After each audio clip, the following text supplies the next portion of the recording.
Welcome to Master the Game. I'm Juce, and today we are going to be talking about the first 3 episodes of Vox Machina from the perspective of somebody who does not follow Critical Role. So let's get started.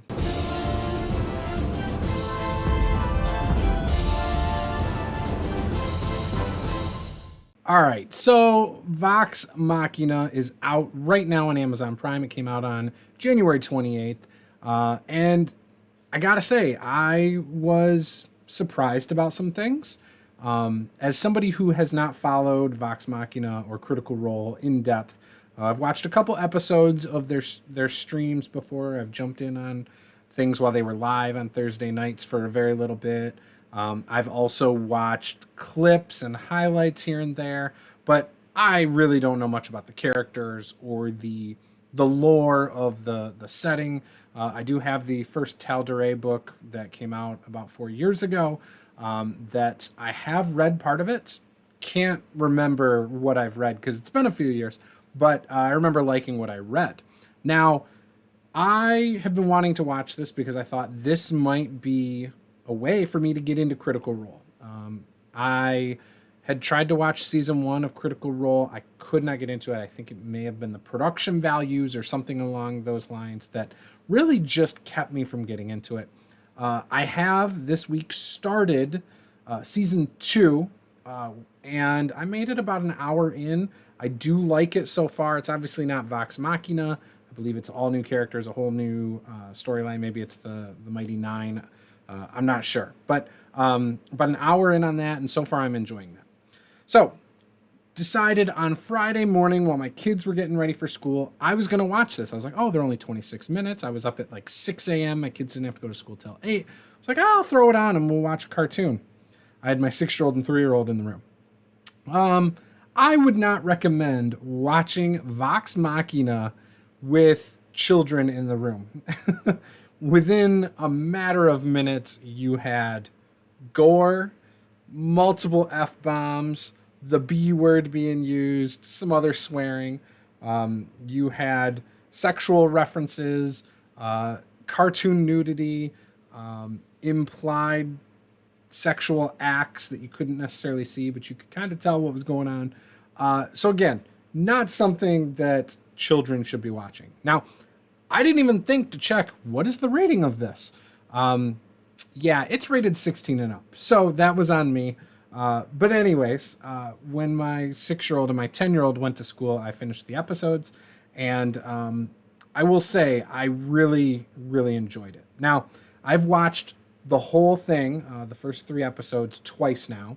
Probably will watch it again over the next few days because I do enjoy the show. And I will say this. The first episode was my favorite. Second episode, second favorite. Third episode wasn't as enjoyable for me as the other 2. I liked the storyline for the first 2 episodes.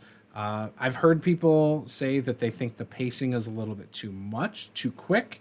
I don't mind it. I actually really like the pacing. I think it works really well within the format of 20 to 30 minute cartoons.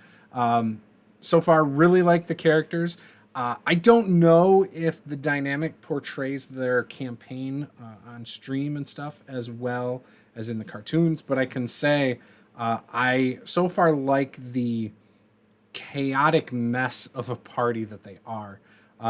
Failing the roles, well, I'm assuming that they failed roles on trying to open the door to this one place.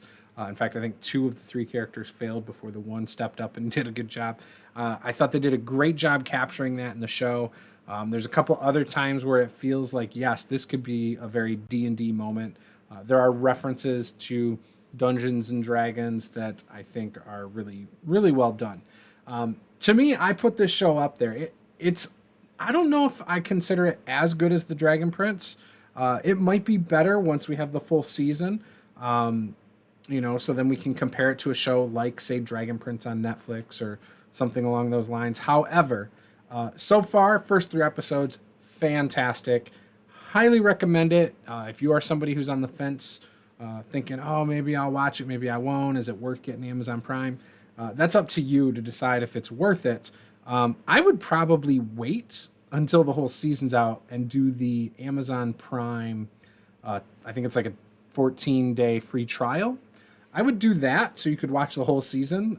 The whole season, it's like 12 episodes. You're talking about 30 minutes. You should be able to watch that within a week. No problem. But I think if you are wanting to avoid spoilers, maybe you're like me, you haven't actually followed Critical Role from a streaming standpoint, and so you want to avoid spoilers and actually watch this, know what it's all about, because everyone's talking about it right now, then go and do that. You can do it now.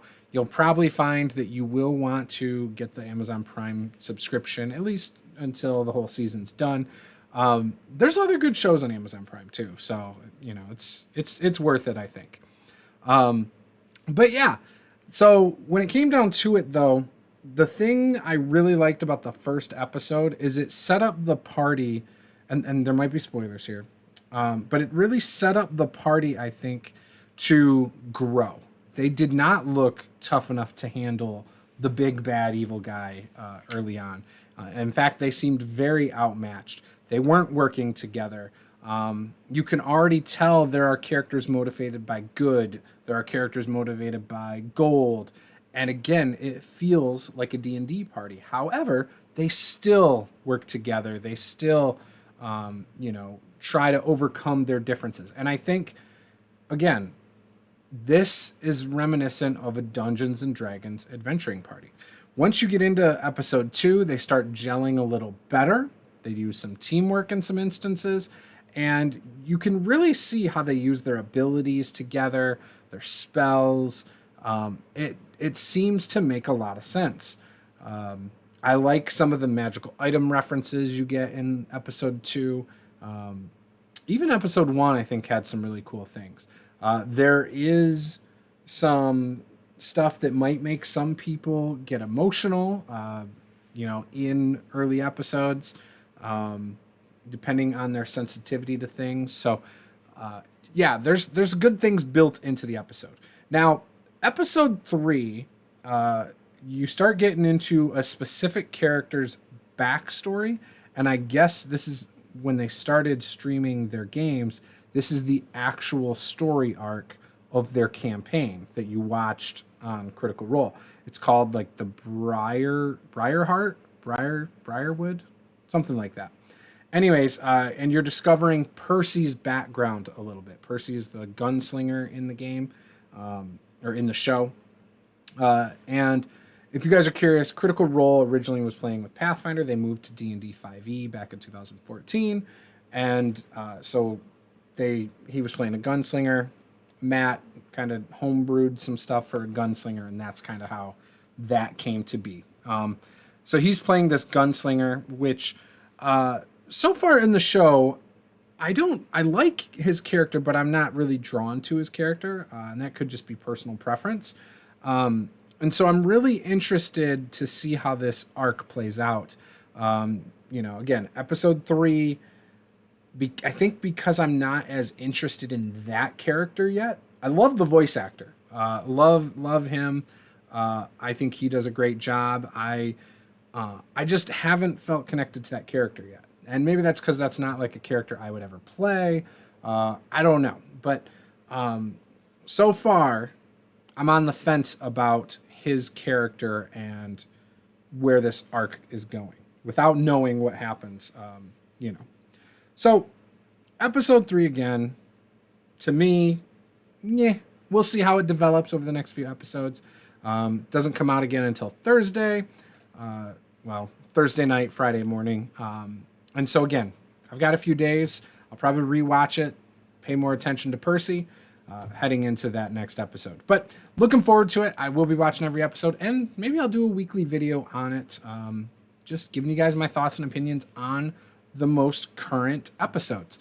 If you want to see that, let me know in the comments below. Give us a like, and if people seem to like this video, I will continue to do these. Maybe I'll get more in depth with the breakdowns and offer up some more spoilers. I didn't want to give up a lot of spoilers yet for this episode, or these episodes, but maybe I'll do that in future ones, especially if I find out you guys are watching them as well, and you want that kind of content. So this was Master the Game. I am Juice. Game on.